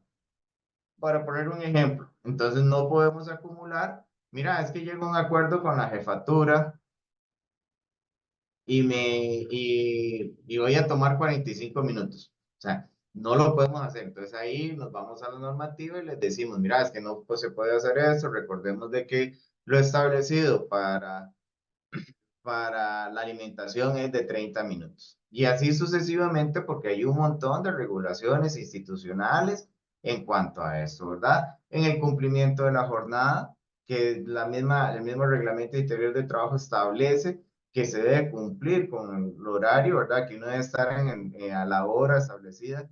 O sea, ya registros excesivos, yo podría decir de que llego y marco y tengo que ir a firmar también a donde estoy. Tal vez eso lo podría ver como un registro excesivo, porque ya marqué afuera. O sea, donde está el marcador casi siempre están a las afueras a las entradas de los centros médicos, ¿verdad? O el centro de trabajo. Entonces, tal vez eso yo lo podría ver como un registro excesivo, ¿verdad? Para poner el ejemplo de algo, porque ya marqué. Entonces, ¿por qué me hacen marcar nuevamente? Porque eso sería en la segunda marca. ¿Cómo se llama? Cuando ya estoy en el lugar que tengo que desarrollar el trabajo. Entonces, siempre y cuando nosotros estemos girando instrucciones de lo que ya está establecido, nunca va a ser un registro excesivo, sino que son simples recordatorios como control interno que tenemos para hacerlo. ¿Por qué? Porque si posteriormente viene auditoría y hace una situación, hace algún estudio, van a decir, pero esa gente está tomando más del tiempo. La misma suerte sucede cuando el superior en grado, o sea, mi jefatura es quien me acosa y no le puedo presentar la denuncia a él porque es mi jefe, ¿verdad? Entonces, presento la denuncia al jefe de mi jefe, ¿verdad? En Entonces, alzada. siempre cuando la jefatura es el acosador o el presunto acosador, siempre elevamos al superior de este. El mismo personal de la unidad de salud mental del INS nos expresaba y nos decía, bueno, diga, aquí se atiende a la persona, se le da el tratamiento, se le da todo el apoyo multidisciplinario, psiquiatría, psicología, todo. Se reintegra la persona al centro de trabajo y sigue expuesta, digamos, a las mismas condiciones. Entonces es parte como de los aspectos que el INS ha venido también a complementar, digamos, en las condiciones que ellos establecen. Pero eso es la aseguradora, digamos, no somos nosotros que decimos, tiene que tenerlo antes y después se envía al INS, sino que es la aseguradora la que lo impone así. También la doctora Ariana Aguilar escribía que si en ese momento ella, de la situación que le pasó, fue atendida en la caja y no en el INSS, entonces que cómo prueba la afectación a la salud. Ajá. Entonces, ¿cómo demostraría ella una afectación en la salud si fue atendida a nivel institucional? Bueno, se puede solicitar los certificados médicos o los certificados psicológicos, ¿verdad? Para demostrar el daño a la salud y si se aplicaron pruebas, por ejemplo, psicológicas o si se aplicó algún tipo de test o algo que se especifique también ahí y se pueda, que la persona tenga como parte, digamos, de sus evidencias esa atención. Ujú. Doctora, adelante. Mucho gusto, buenas a todos. Bueno, mi consulta, ¿se escucha? Sí, adelante. Aló. Sí, adelante. Mi consulta es como en esa parte que estaba, en esa parte que indicaban de que debería hacerse como ciertos pasos, digamos. Es que en el caso mío fue como que era una funcionaria y los dos son pacientes míos.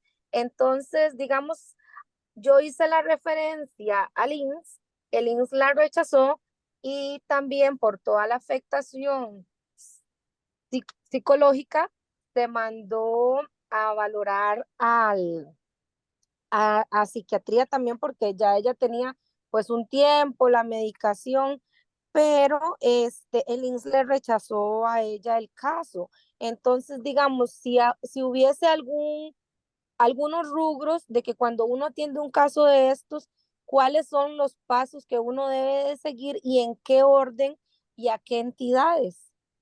Bueno, Gracias. es importante, doctora, porque muchas veces, voy a decir algo también para crecimiento de jefaturas, ¿verdad? De aprendizaje de las jefaturas, porque muchas veces, y no solamente cuando se trata de casos psicosociales, muchas veces el INSS nos rechaza los casos, no porque no, no porque no haya causa-efecto, sino porque cómo fue completado ese aviso de accidente o enfermedad. A veces nos pasa. No quiero decir que haya sido su situación, pero quiero tocarlo aquí porque no lo mencioné antes, de que este aviso de accidente debe ir sumamente detallado de cuál fue la exposición y cuál es el daño a la salud que presenta esa persona. No sé si se lo rechazaron por cómo iba formulado el aviso de accidente o si se lo rechazaron porque no había denuncia de previo, que es parte de los requisitos que ya dijimos que el INSS está poniendo.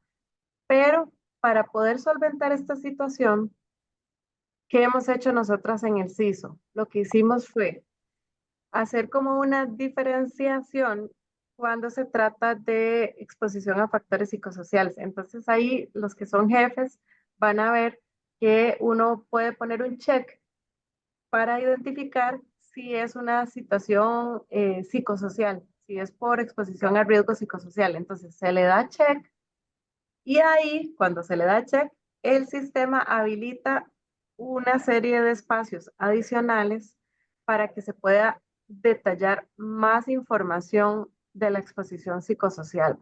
¿Y por qué hicimos esto? Precisamente para prevenir que no nos rechacen estos casos. Que nos Vea, estaba... yo le Ajá. Además de eso, que bueno, me parece interesante, pero por ejemplo, en ese caso, esta paciente ya había llevado la denuncia y creo que ya habían tenido un citatorio y todo el asunto. Porque si ya hay un proceso, digamos, la entidad o el grupo dentro de la institución que está llevando o abordando el caso, no le da el seguimiento a la situación?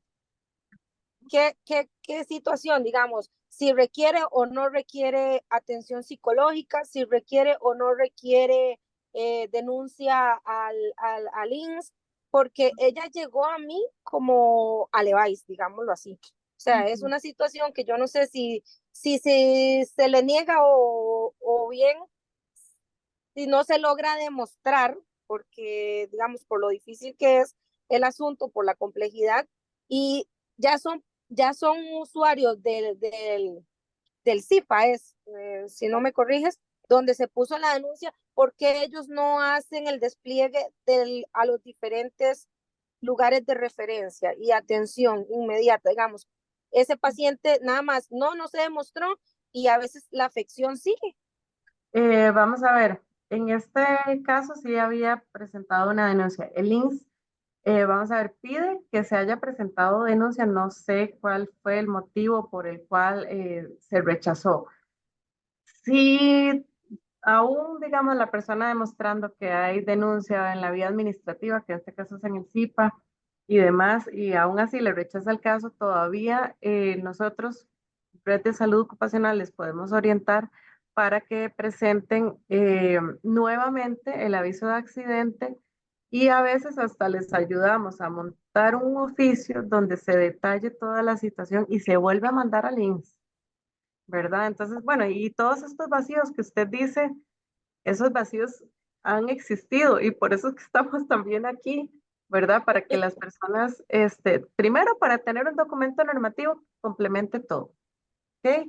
Que la persona sepa cómo se previene, que la persona sepa cómo se denuncia y que la persona sepa dónde acudir si tiene un daño a la salud ya, ¿verdad? Entonces, esos son los vacíos que queremos llenar y enhorabuena que usted nos comenta que situaciones así han ocurrido. Y digamos, nosotros, por ejemplo, en el CISO, si bien es cierto, nosotros tenemos, nosotros somos los que administramos el sistema, no es como que yo pueda ingresar porque esa es información sensible, digamos, no es como que yo pueda ingresar y ver todos los casos y las descripciones de los casos que se presentan y todo para poder, sino que es cuando la persona interesada o la jefatura o el mismo médico que brinda atención nos remiten la consulta de los casos, ¿verdad? Entonces, eso también es importante detallarlo acá, ¿verdad? Sí, ofrecemos todos los medios para consulta y orientación, pero siempre tienen que venir, digamos, eh, digamos, dirigido por la persona interesada. No es como que yo pueda ingresar y revisar esa información, este, porque es información sensible, ¿verdad?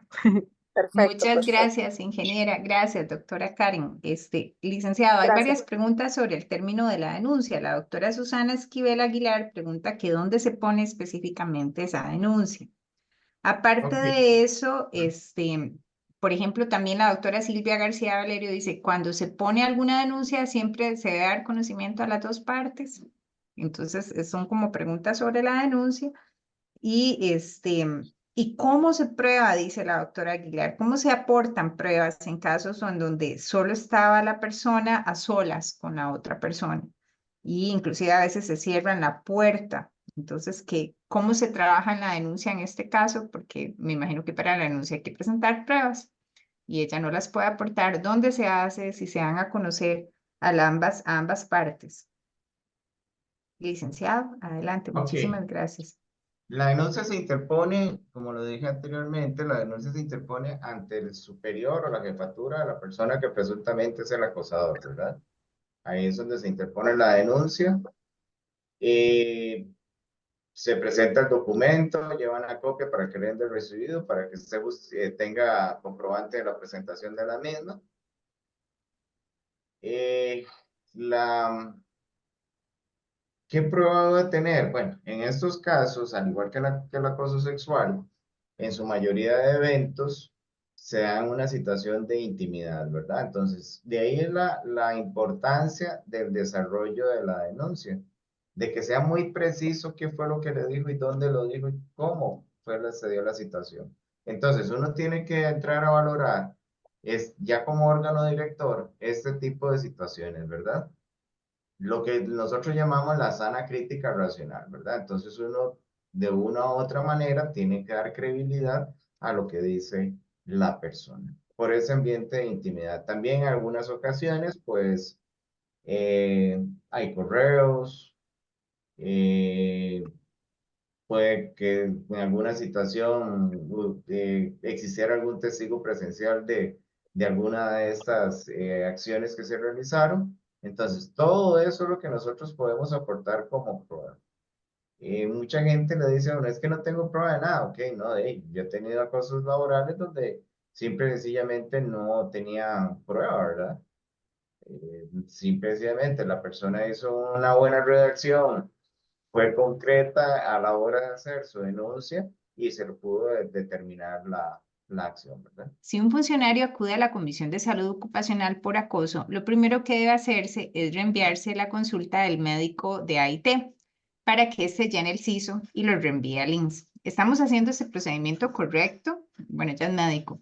¿Qué se debe hacer posteriormente? ¿Se abre la investigación preliminar o a quién le corresponde continuar? ¿Cuándo referir al CIPA? ¿Verdad? Es que esta guía que es nueva, yo sé que el tema se ha tocado mucho, ¿verdad? Pero el ordenamiento, ¿verdad? El ABC sigue estando en duda en mucha gente, en el personal médico, en las personas que pueden estarlo sufriendo. Entonces, creo que las preguntas de la doctora son como muy atinadas y van al punto, ¿verdad?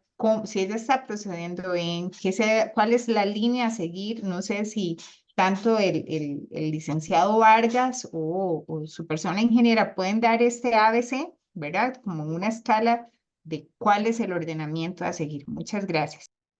Sí, ni siquiera lo partimos en dos, porque hay una parte que sí es más de ustedes y otra más mía, ¿verdad? Voy a empezar por la cuestión de la denuncia como tal. En el momento que la persona considera que está siendo acosada laboralmente, interpone la denuncia ante la jefatura, ¿verdad? Ya como se mencionó, esta situación eh, se puede interponer ante la jefatura, se tiene que iniciar. Algo que sí es importante determinar y que quede claro es que no hay investigación preliminar en los procesos, en los asuntos de acoso laboral. Indistintamente de cualquier otra situación que se dé de llenar información, de ir a links, lo que ustedes quieran, se puede interponer la denuncia. O sea, interponer la denuncia no hay un requisito, no hay que cumplir con cuestiones de ninguna índole, simplemente se interpone la denuncia y listo. Ahí vendrán las otras situaciones, ¿verdad? Ya en la situación que ahorita Cindy nos menciona, sobre el llenado de una vez interpuesta la denuncia en el CISO, que si va a links y todo ese tipo de situaciones, pero no hay ningún requisito para interponer la denuncia. Simple y sencillamente el requisito es formular la denuncia como tal, con las indicaciones que establece el 210 de la normativa de relaciones laborales y el 208 con las manifestaciones. Simple y sencillamente se interpone la misma. Doctora Liliana Castro pregunta que dónde se solicita la clave del CISO. Sí, eso no se los pasé, tienen toda la razón, ya se los voy a poner en el chat. Tienen toda la razón, yo les dije que se los iba a poner ahí, no se los he puesto. En el Sistema Institucional de Salud Ocupacional nosotros habilitamos un usuario, el cual, digamos, vamos a ver, infociso, arroba, lo de la caja, ¿verdad? Entonces aquí a este correo infociso, arroba, lo de la caja, indican por favor la unidad ejecutora, su nombre completo, el número de identificación, el usuario que utilizan en todo el resto de sistemas. Por ejemplo, si el mío es César Moza, ese usuario, el correo institucional. ¿Por qué hacemos la diferencia entre usuario y correo institucional? Porque a veces no coincide. Entonces, para que nos indiquen los dos, el puesto que ocupan, si es miembro o no de una comisión de salud ocupacional y si es médico de atención integral al trabajador o no. Ahí en ese correo estamos, nuestro equipo está atendiendo las solicitudes para poder habilitar los perfiles. Indican, por favor, si el perfil que solicitan es de persona trabajadora, si es de jefatura, si requieren otro tipo de perfil, por ejemplo, que formen parte de una comisión, ahí lo detallan. Pero estamos entre las compañeras atendiendo. Ahí la doctora Lucrecia también preguntó que cuánto tardan en resolver un caso. Supongo que está conversando de esto mismo, de la atención de habilitación de usuarios, y en eso estamos todos los días aquí habilitando usuarios. Entonces, también para servirles como parte o como representante del equipo CISO también. Muchas gracias, ingeniera. La doctora Nilka Medina González pregunta, ¿qué pasa cuando la jefatura subestima los hechos? No sé si es la jefatura la que lo subestima. No sé si está hablando más bien del órgano decisor. Dice, y el acosador termina siendo la víctima. Realmente es muy desgastante para el acosado, gracias. ¿Y cómo se puede actuar, dice la doctora Silvia García, en este mismo ante una falsa denuncia? ¿Qué queda a nivel legal? Que yo creo que la guía, ¿verdad? Que está saliendo es una guía de prevención súper bien porque cierra la parte del INS y nos está hablando de factores para prevenir, pero no nos habla ante las falsas denuncias, ¿verdad? Que yo a título personal, ¿verdad? Creo que he hablado en nombre de algunos colegas acá, creo que sigue siendo un vacío, ¿verdad? Porque no establece, si bien es cierto, cuando la persona va a testificar, se le dice que si usted va a dar falso testimonio, pero la caja no establece también esa parte legal, ¿verdad? ¿Qué pasa? Entonces el actuar queda fuera de la institución, licenciado, ante una falsa denuncia. En estas situaciones, ¿qué es lo que pasa? A ver, para poder determinar una falsa denuncia, tenemos que tener procedimiento administrativo, porque a priori no podemos determinar si es falso o no, ¿verdad? Si no hablemos de falsedad, porque nosotros dentro de institucionalmente no determinamos la falsedad o no en la situación. Lo que podemos determinar nosotros dentro del procedimiento administrativo es si se logró demostrar el hecho denunciado o no. Entonces, ante esta situación, ya tendrían que ir fuera de la institución a realizar este tipo de situaciones por, digamos, por calumnias, por injurias. Bueno, en este caso sería por calumnias, por atribuirle un hecho que presuntamente no fue cierto, ¿verdad? En los casos de hostigamiento sexual, se podría iniciar un procedimiento contra esa persona que hizo la denuncia calumniosa. Pero la verdad yo nunca lo he visto, nunca he visto una, pongámoslo así, una contrademanda de la persona que se denunció por hostigamiento sexual, que es la que permite esa situación. No lo he Y visto yo. laboral no la permite. Esa Laboral, denuncia calumniosa no existe en laboral. tendría que ir es que ya ahí, digamos, que no estaríamos ante un delito o una situación de índole laboral, sino más bien de, de índole penal. Sí, Podría ser porque daño a la moral es penal. daño a la moral es penal. ¿Tienen los datos de cuántas de las denuncias tienen una resolución favorable para la víctima y cuántas no? Además, ¿cuántas se desestiman por estar mal planteadas o por mal procedimiento? Eso es a nivel de CIPA. Y Sí, eso es no, ya. importante para ver, considerar un panorama global que puede enfrentar un posible denunciante. Está pidiendo pura estadística de CIPA. Sí, no, ya eso ya sería con el CIPA y ya ellos tendrían que hacerlo. Yo lo que sí le puedo decir, digamos, por mi experiencia en llevando procedimientos administrativos de esta índole, que era uno de los que más llevaba, de 10 pude determinar 3 para ponerle una estadística. ¿Y esto por qué? Por la mala formulación de la denuncia. Ahí radica todo. La mala formulación de la denuncia. Yo siempre lo repito y hago eco de lo que me decía la profesora en la universidad. Seamos precisos, concisos y no omisos. A veces el escribir de más se pierde en la lectura el sentido del hecho que se está describiendo. Entonces, eso es lo que pasa, ¿verdad? Y a veces también, ¿qué es la situación para ponerlo en el tintero? Situaciones, recuerdo que se denunciaban mucho calificaciones de anual, ¿verdad? La calificación del desempeño, que me trató mal, pero no decían por qué. O como en el caso que tuve que presuntamente se le tenían controles excesivos y no era. Entonces, son situaciones así que al final del procedimiento no se logran determinar. O a veces los testigos tampoco ayudan, ¿verdad? Porque a veces los testigos son ofrecidos testigos y no sé si es por temor o porque realmente no quieren ayudar y los testigos simplemente no ayudan en esa situación. Entonces, sí es sí es complicado, digamos, determinar este tipo de situaciones, pero sí es una cuestión que ya deberían de pedirlo al CIPA, que son los que llevan este tipo de procedimientos, ¿verdad? A lo que ellos llevan, porque como se Perfecto. dijo anteriormente, también se pueden llevar al interno de un lugar de trabajo. La doctora Mercedes Castro dice, ¿cuál es la vía adecuada de denuncia cuando la situación es afectación y persecución de la jefatura del servicio y beneficio para unos pocos? Ya se ha elevado en múltiples ocasiones la jefatura superior de manera independiente, el caso que ella está hablando, y se hace caso omiso y que varios compañeros han terminado en psiquiatría. Entonces, ¿cómo podría ella tener una vía adecuada para denunciar este nivel de afectación?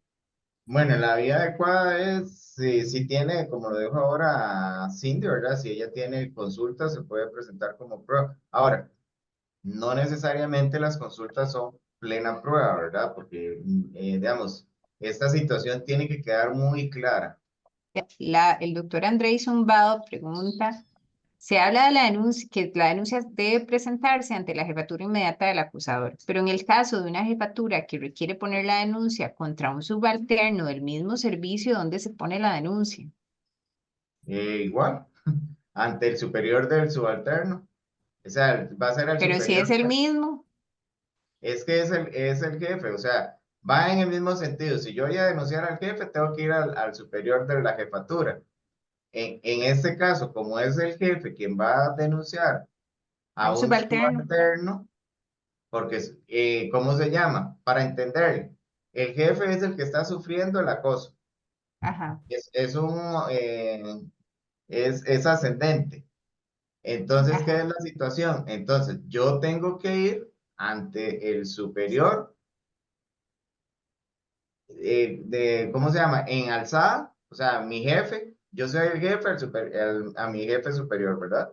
Porque yo no puedo denunciar, no, o sea, yo no puedo interponer la denuncia yo Actuar. solo.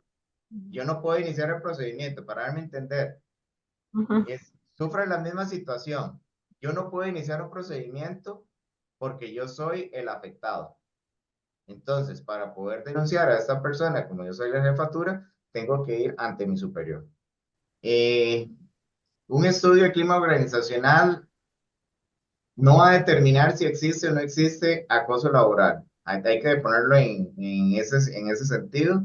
así es. Podrá indicar que los funcionarios refieren sentirse acosados laboralmente por la jefatura, pero no es, digamos, el medio por el cual se puede determinar. Eh, ¿Podrá servir de prueba? No creo, porque en el clima no se van a referir a hechos concretos en esta situación, sino que van a referir que presuntamente existe una situación de esas.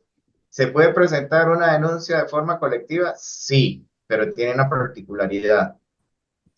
Pueden firmar todos, pero tiene que ir individualizada por cada una de las personas que firmen. Así que si Oscar Vargas se siente agraviado, yo tengo que explicar qué fue la situación que me pasó a mí. Que si Cindy está también y la doctora Tremiño también, los tres podemos firmarlo, pero tenemos que individualizar uno por uno cuál fue la situación que nos pasó.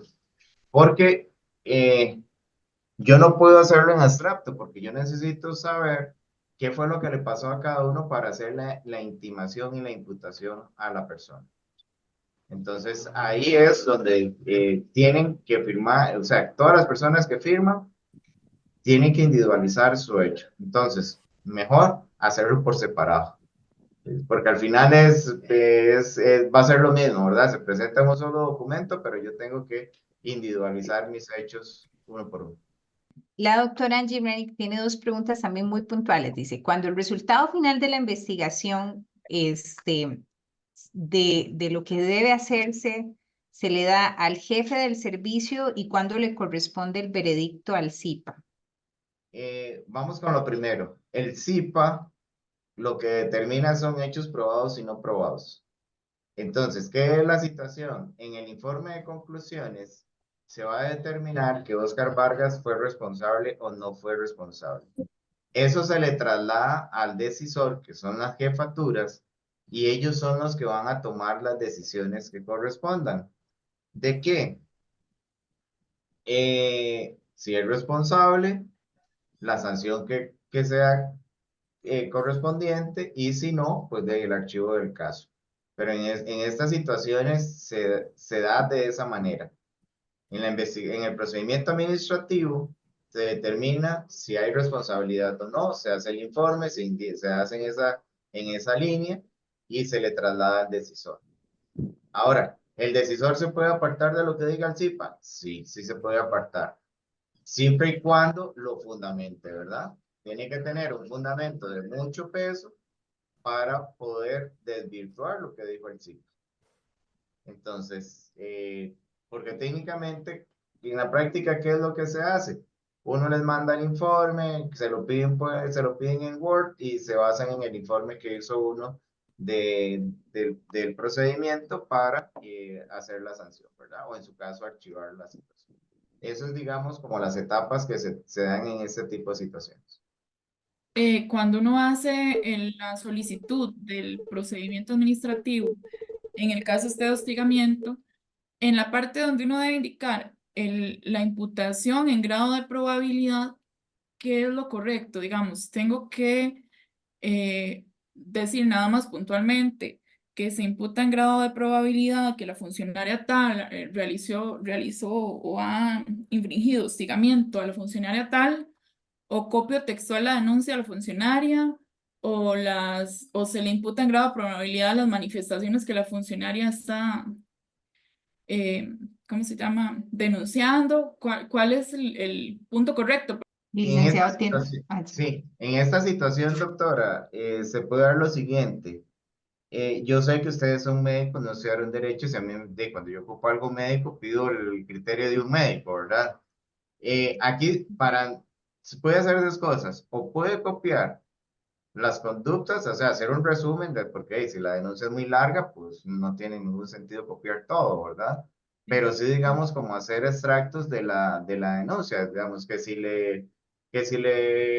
no le generó trabajo, entonces que en el periodo tal no le generó trabajo, taca, taca, taca. Y así sucesivamente, eso se puede hacer. Ahora, si no es muy larga la denuncia, pero... Es que mi duda venía digamos, si simplemente indico que hay hostigamiento de tal fulana, de tal funcionaria a tal funcionaria, porque ya de por sí en el formulario se detallan los hechos, ¿verdad? O si tenía que otra vez referirme a los hechos. Esa era como mi duda.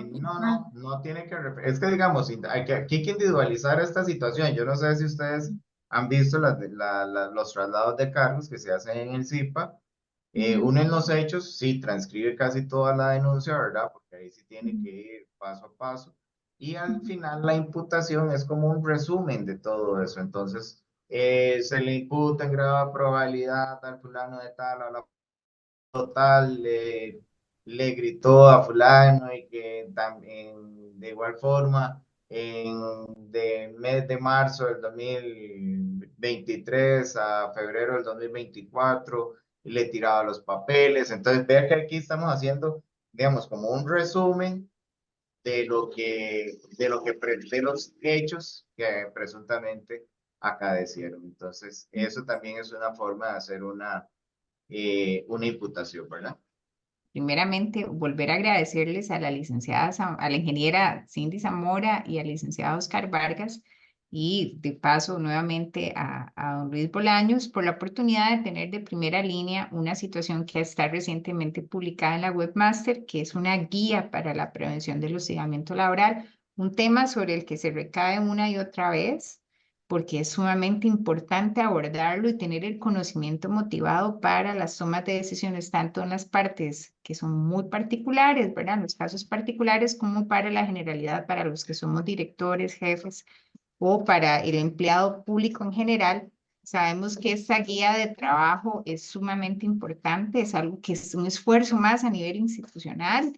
Tenemos de primera línea el hecho de saber que tenemos un curso obligatorio de línea que hay que llevar a cabo, que la ingeniera en cualquier momento nos va a estar facilitando, y la idea es que podamos llevarla a cabo como corresponde. Que Dios les retribuya en miles de bendiciones este espacio que nos han brindado. Quedamos súper contentos y motivados para continuar